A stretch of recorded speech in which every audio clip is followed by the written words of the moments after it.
Sobat Maestro, sesaat lagi kita akan bersama-sama mengikuti program Bible and Coffee bersama Pendeta Glenn Latuheru dari GBI Glow Fellowship Center Bandung.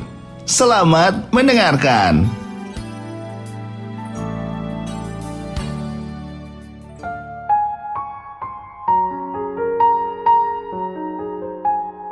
Shalom saudara dikasih dalam Tuhan.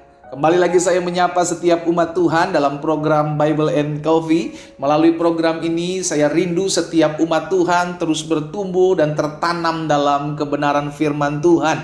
Karena hidup kita ada dalam tangan Tuhan yang kuat, berarti kita harus terus menyediakan waktu, menyediakan hati untuk terbuka dengan firman Tuhan. Sehingga akhirnya Alkitab katakan, bahkan Tuhan Yesus mengingatkan kepada setiap kita bahwa firman itulah yang membersihkan kehidupan kita. Setiap kita perlu dibersihkan dari pikiran-pikiran yang mengkhawatirkan. Setiap kita perlu dibersihkan dari hati yang keras, hati yang dipenuhi dengan kesombongan, kebencian, keangkuhan, dengan cara terus mendengarkan kebenaran firman Tuhan. Dan saya rindu melalui program ini terus banyak umat Tuhan mengalami pertumbuhan iman, mengalami kemajuan iman kepada Tuhan Yesus. Haleluya. Mari saudara yang dikasih dalam Tuhan, kita akan kembali merenungkan firman Tuhan. Kita berdoa, kita datang kepada Tuhan.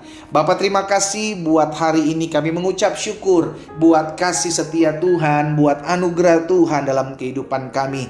Kami percaya hidup kami aman dalam tangan Tuhan. Sekalipun kami mendengar berita-berita yang mengkhawatirkan, menakutkan, segala sakit penyakit, apapun namanya, tapi kami percaya perlindungan Allah ada atas setiap kami. Tergenapi firman Tuhan, malaikat Tuhan diperintahkannya berkemah di sekeliling tempat tinggal kami, bahkan meluputkan kami daripada segala yang jahat. Itu sebabnya kami perlu firman-Mu agar hidup kami tetap terus terarah dan tetap terus memegang kepada apa yang menjadi janji Tuhan. Berbicara bagi masing-masing kami ya Roh Kudus. Di dalam nama Tuhan Yesus Kristus kami berdoa. Haleluya. Amin, amin. Puji Tuhan. Nah saudara yang dikasih dalam Tuhan, ada satu keadaan, ada satu peristiwa yang akan saya bagikan buat setiap kita yang Alkitab pernah catat, sehingga ini membuat hidup kita mengerti bahwa Alkitab mengarahkan kita, firman Tuhan mengajar setiap kita untuk hidup dalam ketulusan. Iya kan? Di dalam 1 Samuel pasal 30 ayat 11 dan ayatnya yang ke-12. Peristiwa di mana Daud, saudara dikasih dalam Tuhan, hampir stres, tertekan, ya kan? Kenapa? Karena Daud pada saat itu setelah pulang bersama-sama dengan pasukannya dan kembali ke Ziklag, bahwa Ziklag terbakar, istri-istri mereka sudah dibawa oleh orang-orang Amalek. Dan ini yang membuat akhirnya bangsa Israel tertekan pada saat itu. Dan apa yang Alkitab catat, Alkitab mengatakan bahwa hampir-hampir Daud dilempari oleh batu, sudah dikasih dalam Tuhan. Di sisi lain Daud perlu pertolongan bersama-sama dengan pasukannya, tapi di sisi yang satunya pasukannya juga hampir-hampir kecewa dengan Daud gitu kan, dengan keadaan yang terjadi. Akhirnya memutuskan untuk melempari Daud dengan batu. Dalam tekanan ini Daud bertanya kepada Tuhan, Tuhan, haruskah aku menyerang orang Amalek ini dan merebut kembali? Tuhan bilang, iya, serah. Nah, apa yang saya mau bagikan ini adalah dalam perjalanan menuju kepada mencari orang Amalek yang menculik atau membawa istri-istri mereka. Di dalam 1 Samuel pasal 30 ayat 11 dan 12. Dalam perjalanan ini saudara, apa yang tercatat? Kemudian mereka, baik Daud dan pasukannya, menemui seorang Mesir di padang, lalu membawanya kepada Daud. Jadi pasukan Daud bertemu dengan seorang Mesir di padang, lalu membawanya kepada Daud. Mereka memberi dia roti, lalu makanlah ia. Kemudian mereka memberi dia minum air dan memberikan kepadanya sepotong kue ara dan 2 buah kue kismis. Dan setelah dimakannya, ia segar kembali. Sebab ia tidak makan dan minum berapa hari saudara? 3 hari 3 malam. Dia ada di mana? Dia ada di padang, bertemu dengan Daud dan pasukannya. Saudara dikasih dalam Tuhan, andai saja pada saat itu pasukan Daud dan Daud tidak mau menolong mereka dan menghiraukan mereka, maka dapat dipastikan maka mereka tidak akan bertemu dengan orang Amalek. Dan ternyata yang ditolong ini adalah siapa? Adalah budak kepunyaan orang Amalek yang ditinggalkan karena jatuh sakit. Udah 3 hari 3 malam ditinggalkan istri, tidak makan diminum. Tiba-tiba bertemu dengan Daud dan pasukannya. Bisa saja Daud dan pasukannya meninggalkan mereka. Apa sih? Orang kita juga lagi susah kok. Bisa aja seperti itu. Tapi tidak dilakukannya. Padahal keadaan saat itu Daud dan pasukan yang sudah dikasih dalam Tuhan sedang buru-buru supaya jangan terlalu jauh untuk menyerang orang-orang Amalek. Mereka juga punya masalah. Nah, seringkali kita mau tolong orang, di hadapan kita ada orang yang perlu kita tolong. Tapi kita berkata, saya aja masih punya masalah pendeta, bagaimana saya bisa tolong orang? Saya aja masih punya pergumulan pendeta, bagaimana saya bisa jadi orang yang bisa menolong orang lain dalam pergumulan mereka? Saudara dikasih dalam Tuhan, hari ini kita diingatkan, betul setiap kita punya masalah masing-masing, setiap kita punya pergumulan masing-masing, tapi itu tidak menghalangi kita untuk bisa menjadi berkat buat orang lain. Selalu saya bilang, berkat Tuhan ada di balik ketulusan setiap orang-orang yang mengasihi sesamanya. Haleluya. Makanya Yesus bilang, kasihlah Tuhan Allahmu dengan segenap hatimu, dengan segenap kekuatanmu, dengan segenap pikiranmu, dengan segenap jiwamu. Dan kasihilah juga sesamamu. Itu hukum yang sama.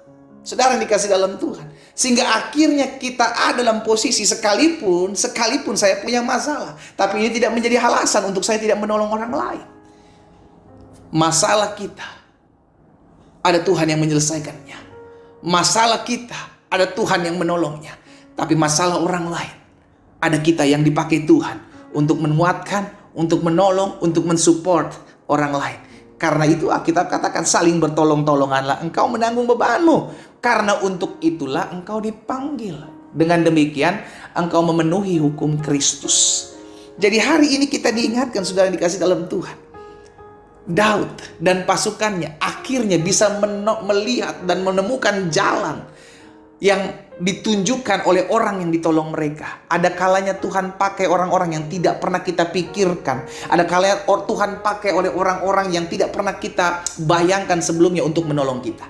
Karena itu jangan pernah meng-underestimate orang lain. Jangan pernah menganggap rendah orang lain. Semua kita di pemandangan mata Tuhan sama. Kalau kita diberikan kesempatan untuk tolong orang, kita diberikan kesempatan untuk bantu orang, lakukan. Karena kita nggak pernah tahu, justru terkadang Tuhan pakai orang-orang tersebut di hari-hari kemudian. Atau mungkin di hari-hari sekarang. Atau mungkin pada saat itu sama seperti Daud. Untuk membantu setiap kita yang menolong mereka. Hari ini kita diingatkan, saudara dikasih dalam Tuhan, ada berkat di balik setiap orang yang tulus hati. Tugas kita adalah tulus aja ikut Tuhan. Bantu orang tulus aja. Karena itu Mazmur pasal yang ke-7 ayat 11. Pemazmur bilang begini, perisai bagiku adalah Allah. Allah yang menyelamatkan orang-orang yang tulus hati. Tugas kita adalah memiliki ketulusan. Hendaklah engkau cerdik seperti ular, tapi tulus seperti merpati. Ada ketulusan dalam hati kita, dalam kita mengiring Tuhan. Ada ketulusan dalam hati kita, dalam kita menolong sesama kita. Gak perlu hitung-hitungan. Lakukanlah segala sesuatu, kata firman Tuhan, seperti untuk Tuhan. Iya kan? Sehingga ketika kita tulus menolong orang lain, ketika kita tulus membantu orang lain, dan Tuhan yang memperhitungkannya. Mungkin orang itu gak bisa tolong kita, mungkin orang itu gak bisa membalasnya. Saudara dikasih dalam Tuhan, Tuhanlah yang melihat hati. Sehingga akhir dalam ketulusan kita tolong orang. Ada aja cara-cara Tuhan untuk menolong kita. Ingat dan pegang prinsip ini. Masalah kita ada Tuhan yang menyelesaikannya. Masalah kita ada Tuhan yang membela kita. Tapi masalah orang lain ada kita yang dipakai Tuhan untuk menguatkan, untuk menolong, untuk mengingatkan orang lain akan jalan-jalan Tuhan. Kita berdoa. Kita datang kepada Tuhan. Bapa, terima kasih buat firman-Mu. Hari ini kami diingatkan ada berkat di balik ketulusan kami. Tuhan yang melihat hati, Tuhan yang menyelidiki hati kami. Kalau Tuhan berikan kami kesempatan untuk kami tolong orang, untuk kami bantu orang lain, biarlah kami lakukan itu dengan ketulusan hati seperti kami melakukannya untuk Tuhan. Sebab upah kami datangnya dari Tuhan. Hamba berdoa buat setiap umat-Mu dimanapun mereka berada. Biarlah Tuhan berikan kepada setiap kami hati yang tulus ikhlas dalam mengakukan segala sesuatu dalam hidup ini. Berkat-Mu ada atas masing-masing mereka. Sembuhkan yang sakit Allah di dalam nama Yesus. Tergenapi firman-Mu, disampaikan firman, disembuhkan mereka. Bahkan mereka yang susah, mereka yang sedang mengalami pergumulan, hamba doa dalam nama Yesus. Tuhan berikan kelegaan, Tuhan berikan kekuatan, Tuhan berikan pengharapan. Karena kami percaya firman-Mu tidak akan pernah kembali kepadamu dengan sia-sia, melainkan akan mengerjakan apa yang Kau kehendaki dan berhasil dalam apa yang Kau suruhkan. Di dalam nama Tuhan Yesus Kristus kami berdoa. Haleluya. Amin.